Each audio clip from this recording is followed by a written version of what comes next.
If you break something of somebody else's, if you do something legitimately wrong, I don't want you to wait for someone to ask for it. Grow up, own up, clean up your own mess, and say, I'm sorry.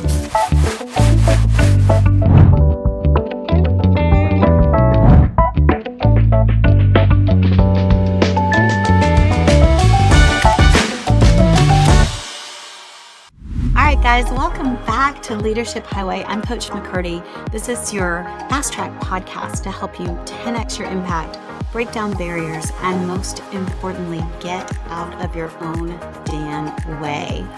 People, today is all about getting out of your own way, and it's about the idea of I'm sorry. I'm sorry. I'm sorry.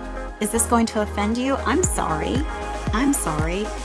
We apologize without even realizing we're apologizing. I hear it all the time. And my first instinct when I started noticing people saying, I'm sorry, is I thought it was a girl thing. I thought, oh, it's just a girl thing. Women apologize all the time. And truthfully, I hear a lot of apologies from my female clients. But as I started marking how many times I heard I'm sorry, I realized that this is a universal. We've reached a point in work where people are so concerned about offending somebody else that they say, I'm sorry, before they even know if they should. They say, I'm sorry, before it's even asked for. They say, I'm sorry for routine things. So I want us to talk about what happens when we apologize. Guys, this is important stuff. So I want you to like, follow, share. I want you to think about how many times you say, I'm sorry in any given day. And I want you to let me know if this conversation is changing the way you are listening and taking in the world. So let's think about apologizing. When we lead off with an apology, when we use I'm sorry in place of hello or can I have a minute, what are we doing? Well, what we're doing is we're taking all the power, all the authority, all the gravitas, all of the expertise that we have. We're putting it in a little bowl. And before we have even leveraged it, we have handed that off to somebody else. I'm sorry. Here, have my power. I'm sorry. Take my authority. I'm sorry. Here, have what I have so that I can be less than you. Why would you do that? We spend most of our lives learning, educating ourselves, building our expertise, trying to become somebody more. And then with 2 words, we throw it all away. I'm sorry. Now, I'm not telling you to be a jerk, okay? You don't have to be a jerk. If you step on someone's toes, if you shut the door in someone's face, if you break something of somebody else's, if you do something legitimately wrong, I don't want you to wait for someone to ask for it. Grow up, own up, clean up your own mess and say, I'm sorry. But I'll bet you 90% of the time when the words I'm sorry come out of your mouth, they aren't at the appropriate time and they're not in the appropriate way. So if someone tells you that you've hurt their feelings and you agree, apologize. Say, wow, I'm sorry. I didn't realize that. If you break something, say, I'm sorry. But most of the time, 99% of the time, we are apologizing for no good reason. And so I want you, as part of the Leadership Highway community, to take that power back, to recognize when it's appropriate. And I want you to do something different. Now, you might be thinking, I don't do that often. I bet you do. I bet you do. Here's what it sounds like. Hey, I'm sorry to bug you, but I need some information.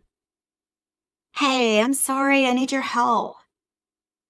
Hey, I'm sorry to ask, but. Hey, I'm sorry, I know this is hard, but. I'm sorry, I need just a little more clarification. I'm sorry, it's been a really long day. I'm sorry, but I have a client on the phone with a problem. Hey, I'm sorry, I have to wrap this meeting up so I'm not going to be late to pick up my kids.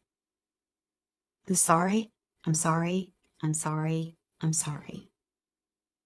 So now, imagine the same scenarios without an apology. Hey, I need some information. Can you help me? Hey, Joe, I need your help. Hey, um, I have a question. Can I ask? You don't have to use hey. I use hey in place of I'm sorry. But, hi, Joe. I need a little clarification on what you just shared with me. Let's wrap it up. It's been a long day. Mary, I have a client on the phone with a problem. Can you help me? Amazing. Did you notice that each of those times we left the I'm sorry off, it sounded so much more direct? It wasn't that I was being rude. It wasn't that I was being bossy. In fact, what leaving I'm sorry off does is it clears the way for the person who is receiving the information to understand what the hell you're asking. It clears a pathway. When you start with I'm sorry, you are muddying the waters and then wondering why people don't understand and why people don't respond. Don't do that.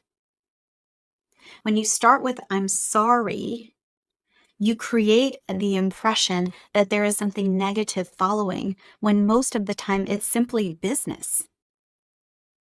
When we start with I'm sorry, we immediately put a power imbalance in place that is almost impossible to regain in that conversation. So, I want you to think about it. I want you, if you struggle with I'm sorry, first of all, guys, I want you to let me know. We can do more about this, but just let me know. Like, follow, share, comment. Let's get that conversation going. If you feel this is legitimately something you struggle with, book time with me. I'd love to talk to you about this. Maybe we can come up with some real practical and tactical ways that you can eliminate I'm sorry from your general conversation. Or if your team has got that as part of the culture, let's talk about how we can change it. Okay? But for now, I want you to think about when you say I'm sorry, maybe take a notebook and maybe make a hash mark in the column every time you say I'm sorry that day. And let's goal set that. Let's have a goal. If you're saying it 5 times a day, let's set a goal to make it 3 times and then 2 times and then maybe never. Can you imagine how much more confident you will be walking into a meeting knowing that you have nothing to apologize for because all you want out of this meeting is excellence? How cool would that be? So, when you're in your meetings, when you're working with your teams, when you're interviewing for that job, be direct, be polite, but save those apologies for when you actually do something wrong. If you'll do that, your apology will mean something. If you're always apologizing, your apology doesn't mean squat. So, in the name of empowering ourselves, let's remember to use the apologies appropriately and keep our power within ourselves. That's where it belongs. You've worked for it and you've earned it. My coach McCurdy, this is the end of this episode on apologizing. I will not apologize for having this conversation with you. This is a reminder out there to all of you guys trying to figure out how to 10x your impact. I want you to buckle up. It's a shit show out there, and I want you to enjoy the ride without apologies. Have a good one.